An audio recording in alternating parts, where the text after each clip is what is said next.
Hey Bat fans, want a cool Batman decoration for your Discord profile? I'm showing you how to get the Batarang avatar decoration in just 2 minutes.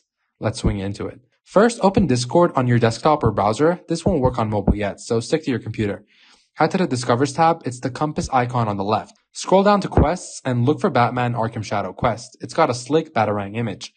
Click Accept Quest. For this one, you just need to watch a short trailer. Easy, right? Hit Start Video Quest and be in. Now, watch the Batman Arkham Shadow trailer. It's about a minute long, perfect time to grab a snack. Once it's done, Discord knows you've completed it.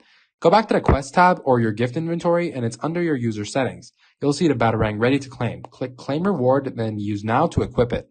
Check it out. Your avatar is now rocking the Batarang. It's yours free for 2 months, or grab it permanently from the Discord shop later. That's it, guys. You're now the Dark Knight of Discord. Like and subscribe for more tips, and let me know your favorite Batman game below. See you in Gotham.